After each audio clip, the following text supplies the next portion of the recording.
Ever since man first jumped on the back of a horse, he's been obsessed with horsepower and speed, forever seeking something to transport him faster and faster. The supercar tag may be a relatively new one, but they've always been there. Back in 1955, this classic gull-wing Mercedes 300 SL would have deserved the title. It can do over 150 miles an hour, and in those days you could do that legally on the roads of England. With today's fastest road car, you definitely can't. It's capable of 230 miles an hour, and it's expensive, very expensive.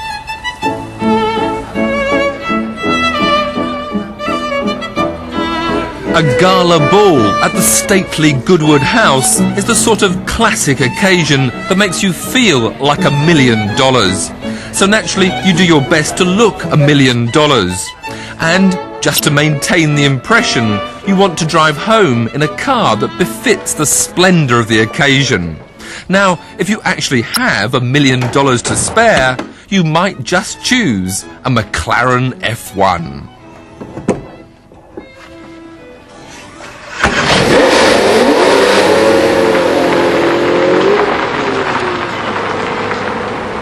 At a price of £540,000 plus tax, you should also get some change for your million. And you'll get more than just a fabulous looking car with an awesome engine in the back. The McLaren F1 is the dream concept of its designer, Gordon Murray. Back in 1988, his Grand Prix McLaren was winning everything, but that was designed by his team of 30 engineers, and Murray is a man who derives most pleasure from completing a concept that is entirely his. He wanted out of the Grand Prix scene, and Ron Dennis gave him the green light to build his ideal road car. It had to be usable, fast, safe, and above all, a real driver's car. It also needed to reflect the experience and technology of McLaren. Every little detail, right down to this engraved instrument insignia, had to satisfy Murray's precise specification. 30 years earlier, his college sketchbooks were filled with variations of a three-seater layout. To Murray, it was the only solution.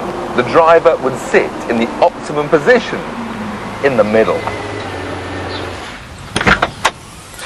Ahead of the fuel tank and ahead of the engine. A Formula One style layout, and naturally a Formula One style construction that starts with this. It was only just over 10 years ago that McLaren built the first ever Grand Prix car with a carbon fibre monocoque. Lightweight and very strong, yet it starts life as no more than an expensive roll of cloth. Each car is a jigsaw of 5,000 pieces of resin-impregnated carbon fibre pressed around 70 different moulds in anything from 2 to 17 layers. Each mould is bagged up and held in a vacuum before being cooked for 3 hours in this huge oven under 90 psi pressure at 125 degrees centigrade to bond it together.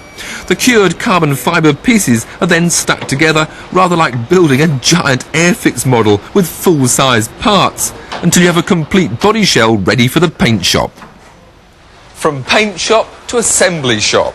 This is chassis number 001, McLaren's own car. 002 and 003 have already been delivered to their lucky owners. This is 005 and ahead of it 004.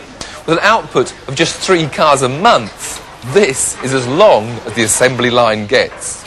It takes 6,000 man-hours to complete a car which expresses engineering excellence, brilliant packaging, quality finish and a fanatical attention to detail. Gold is the best heat reflector, so the engine bay is lined with gold.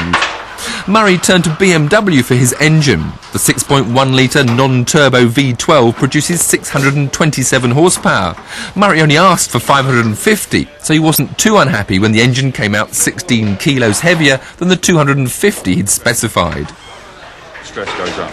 Weight is one of Gordon Murray's obsessions. Saving it meant more expensive materials, magnesium wheels, aluminium alloy brake calipers, and an Inconel and titanium exhaust system, which is 67 kilos lighter than normal steel. Even the spanners in the special toolkit are made of titanium. The finished shape is the work of stylist Peter Stevens, who already had the Lotus Elan and Jaguar XJR15 to his credit before he began working with Murray to clothe the F1 in a shape that not only looked good, but performed to the designer's requirements.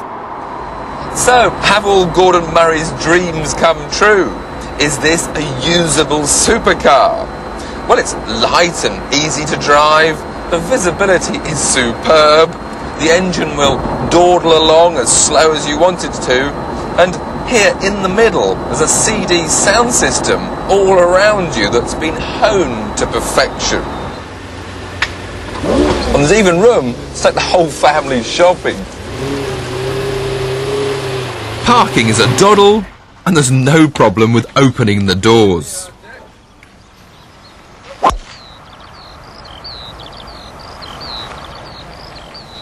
I can go for an 18-hole lap of the Goodwood Park Golf Club.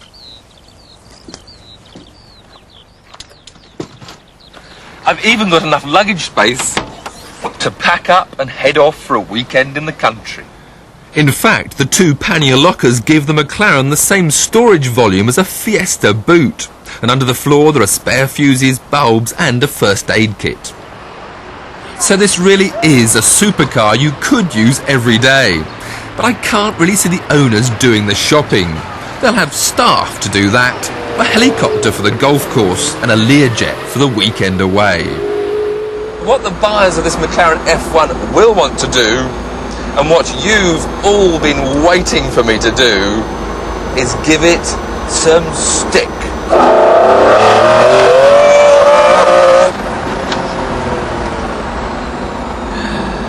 I think we better find a private circuit. Of course, you'll have to hire a track like Goodwood, but that's only pocket money. It's here that Murray's real talent comes to the surface. He wanted instant steering response, and that means a low polar moment of inertia. So minimum overhangs front and rear, and the main masses, engine, fuel and occupants, as close to the centre of gravity as possible. The suspension must have the effect of a racing car, but the comfort of a road car. And the McLaren solution is something they call ground plane shear centre subframes at the front and inclined shear axes at the rear. All of which translates into some pretty impressive performance. On this Goodwood racetrack, this McLaren is unbelievable. But perhaps the most impressive part is the engine. It just goes on accelerating, accelerating and accelerating. And it's not just the 627 horsepower of the V12, but it's the massive torque of the motor. Whatever gear you're in, if you open the throttle, there's a massive power through this chicane in second. Open the power and whoa! Wheel spin in second, third, fourth. Just accelerates on and on and on. Braking, very impressive. That foil coming up at the rear to keep the car stable under braking. But it's opening this throttle, which you just cannot believe how quick this car goes. The handling is, well, it's an exceptional for a car with this power. But of course, good though the handling is, it's still a lively car. There's mild understeer as you turn in. But once you've got the power on, the only thing you're going to get is oversteer. It sounds so glorious behind you. Turn in this long corner.